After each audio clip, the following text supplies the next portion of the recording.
Hi, everyone. This is Carolyn. I'm not sure how well this is going to work. Um, I don't have an easel as of this moment. Hopefully, I can get something where I can do this better.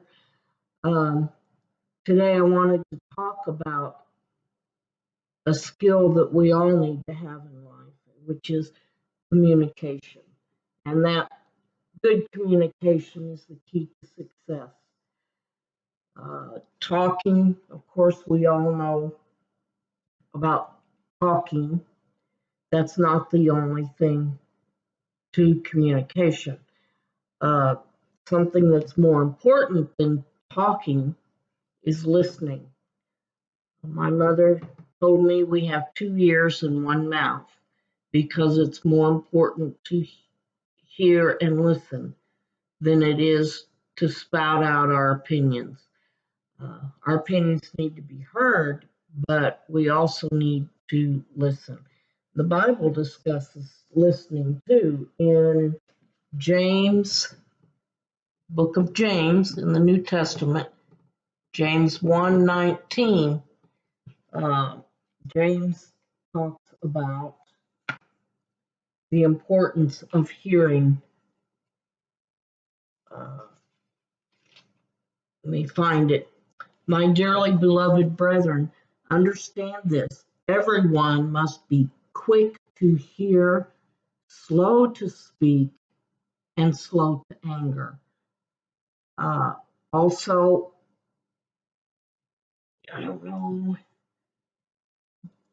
I can't remember the verse, but it also talks about the tongue and how the tongue can start big fires. Uh, the tongue is extremely powerful because once you say something, there's no getting it back. It's out there and it's going to stay.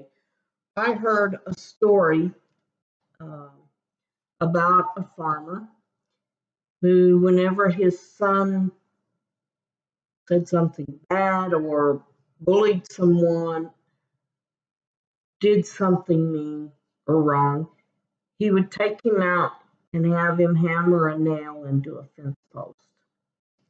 And after however long, I don't know, a month, 2 months, whatever, he took his son back out and said, okay, you hammered these nails into this fence post. Uh, and you have apologized and for all of this, but let's pull the nails out and think about what you see. So he had his boy pull out the nails, and the dad said, okay, this fence post before, there was something it didn't have before we put the nails in. And he said, what was that? And the son said, well, there are holes where the nails used to be. And his dad said, okay, that's the point. You've apologized. You've, made atonement for the things you did. So that's pulling out the nails. But what's left behind are the scars. Once we say something, it's out there. It never goes away.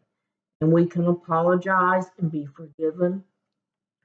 But the hurt remains. The pain, I don't think about all of the bad things people have said to me or done, and there have been a lot, as you can imagine.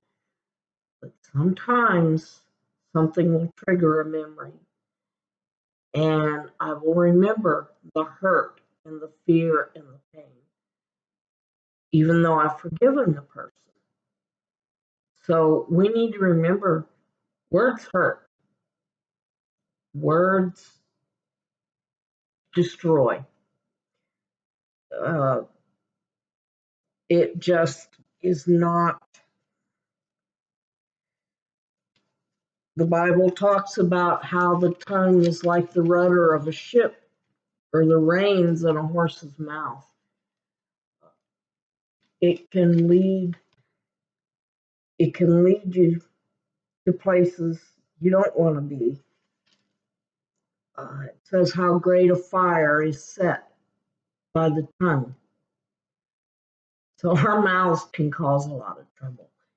And I thought I had the verse written down here, and I'm embarrassed to say that it is not, unless it's on another page here. Okay, James chapter 3. I did find it. James, still in James 3. It's the whole chapter actually, but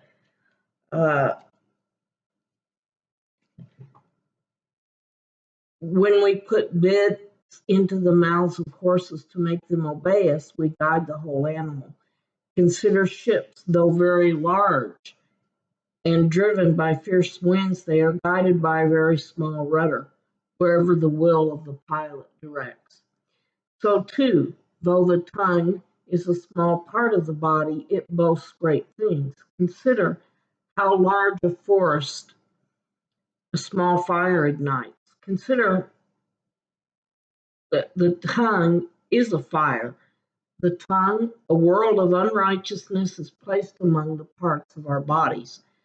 It pollutes the whole body and sets the course of life on fire and is set on fire by hell. The tongue can be a dangerous tool, and we need to be careful how we use our tongues. So I'm going to move on from there. I'm going to go ahead. We know we're talking about communication being the key to success, and it is. Listen. We already talked about that. We need to listen. When you're talking with someone, too many times we're busy thinking about what we're going to respond, what we're going to say, and not listening to what the other person is communicating to us. So while they're talking, instead of listening to them, we're on our wheels turning to decide what, what do I want to say next? Because I don't agree with him. So I'm not going to listen. I'm just going to decide what to say next. We're never going to get anywhere like that. Listen carefully. And when the other person is done talking, ask a question. Say, so let me get this, let me make sure I understood what you said. I heard you say blah, blah, blah, blah, and say what you heard. Let the other person respond. He might say, no, that's not what I said. This is what I said. Repeat the process. Say, oh, okay, so I heard, now I hear that this is what you said, and give them a chance to verify and say, yes, that's what I'm saying. Then then you can accurately respond after you've made sure you understand what the other person is trying to say. There are too many misunderstandings that come about because we're angry, we're impatient, we want our opinion heard. Well, that's important. But if we don't pay attention, we're not going to learn anything. So listen carefully, repeat what you heard. Be swift to hear, slow to speak, and slow to get angry. We have 2 ears, 2 eyes, and 1 mouth. We need to listen and observe.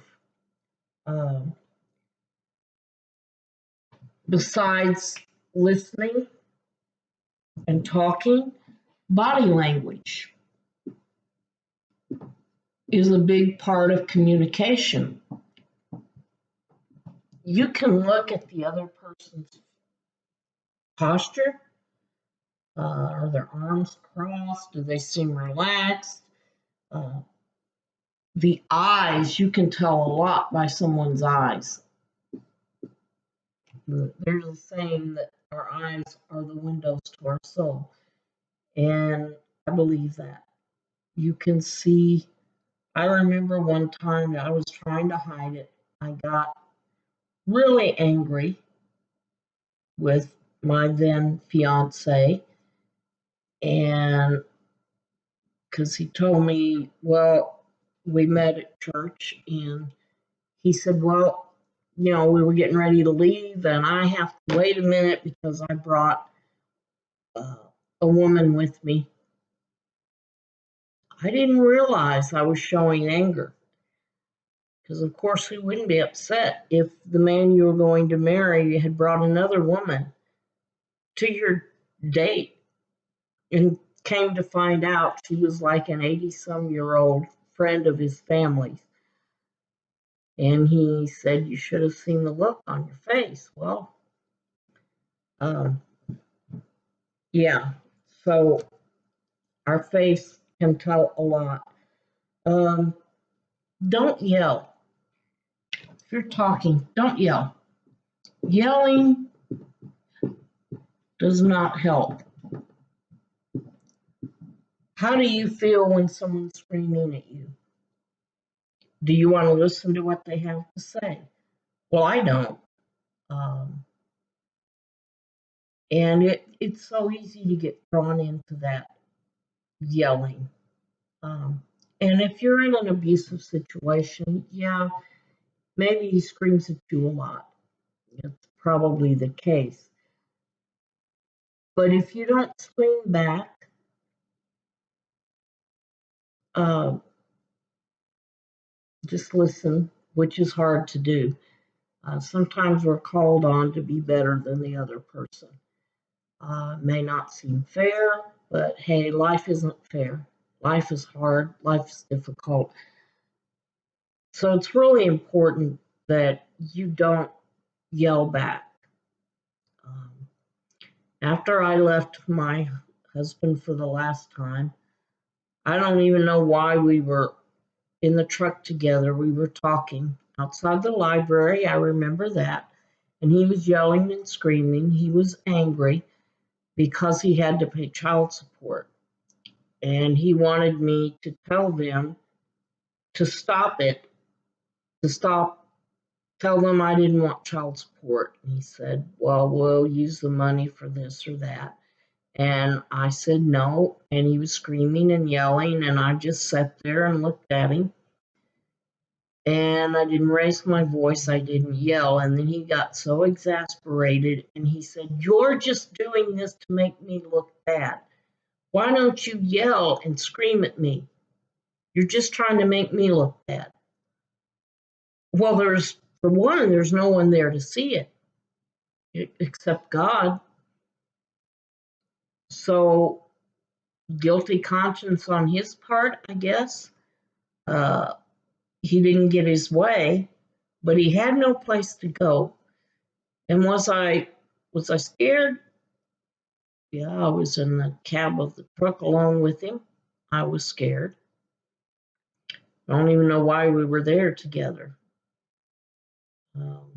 But anyway, I didn't yell back, and it gave him no place to go. Now, everybody is in their own situation, so you should know what you can and can't do.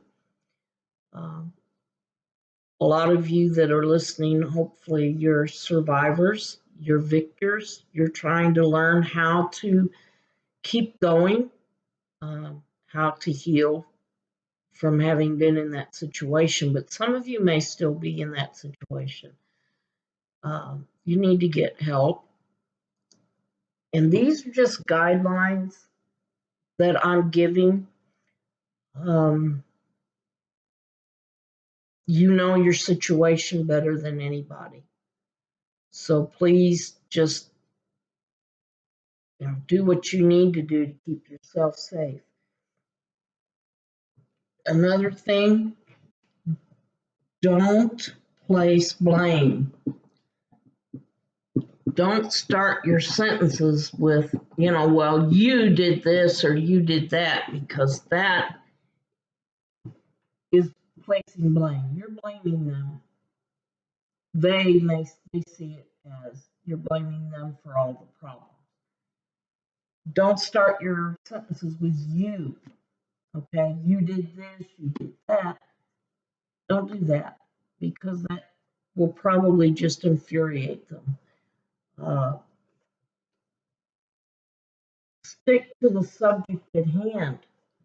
Stick to the subject of the argument. Stick to the subject. Don't talk about other things. If you're arguing about the fact that he won't let you go to your parents' house or he won't let you go out with a friend, stick to that. Don't bring up the past. Don't bring up the past. The past is gone. Bringing up the past,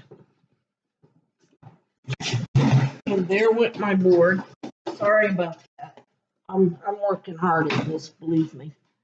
But I want to keep going because I'm gonna make mistakes, and if I give up and quit every time I make a mistake, I'm never going to be able to talk to you guys.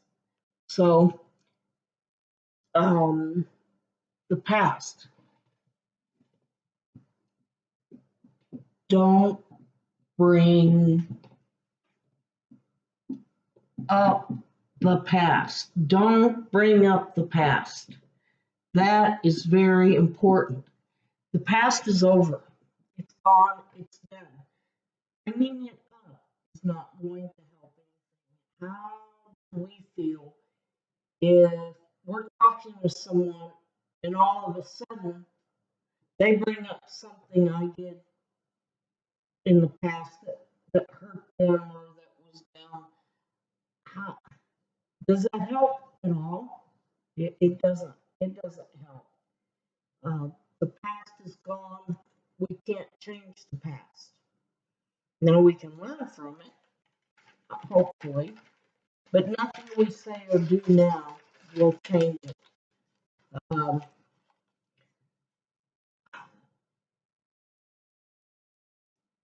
Just follow some of these simple guidelines I've talked about here. The past is just that. Listen and see with your eyes and try to hear what the other person is really saying. Don't yell and scream. Don't bring up the past. Don't blame the other person for this or that or whatever. Oh, a very important thing. If you are getting to the point that you just know you're going to explode, just say, hey, look, I need a minute. I need a minute.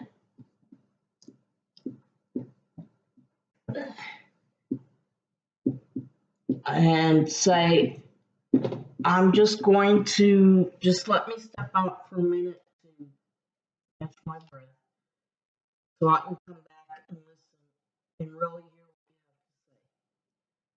So I'll be right back. Give me a minute. Step out, go to another room, step out the door, get a breath of fresh air, count to 10, pray, calm yourself down, and then go back and continue the conversation. It will help a lot more than you realize. By doing these things, you're showing the other person that you care about what they have to say. I mean, you may feel, I know from the things that have been done to you will probably feel like I don't really care. what he has to say. Well, be amazed at what you can learn by actually listening to what he's saying. But also, even if it's not your abuser or your past abuser that you're talking to, if you are at work, you're talking to a colleague, you're talking to your boss, you're talking to a friend, a family member, these things, this is for every part of life, no matter what. This is how we need to talk to people. Other people may yell and scream at us. They may blame us for everything. They may say mean and hurtful things. But we don't have to stoop to that level. We can be better. Nobody deserves what's been done to you. Nobody deserves to be treated the way you've been treated if you're in an abusive relationship.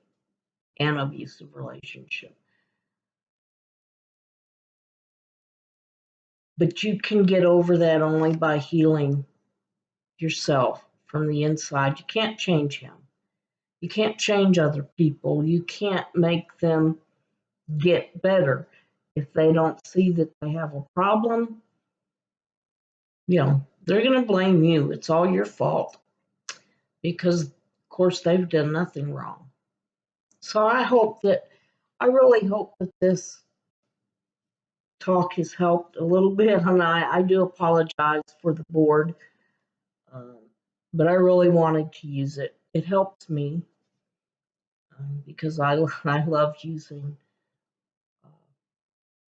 dry erase boards. I always loved chalkboards. So that sounds weird, but this is something that helps me. And if it can help me help you in a better way, then I'm going to do it. So apologies for the problems, but it is what it is, I guess. So I hope and pray that this has helped in some way. Let me know. I have an email account specifically for this channel, DV Survivors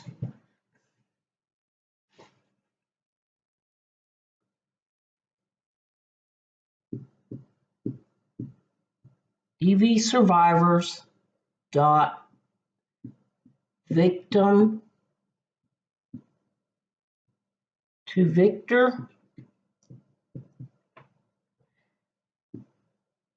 at gmail.com. So if you want to email me, talk to me about anything, dvsurvivors.victimtovictor@gmail.com is the email account I've set up for this YouTube channel. So feel free to email me. And I also hope that if you haven't already subscribed, I hope that you'll subscribe and like the video because that will probably help it get out to more people. So just God bless you. Have a great day. And remember, you're not alone. God loves you. I love you. And there are people out there that can help you. Bye for now. Talk to you later.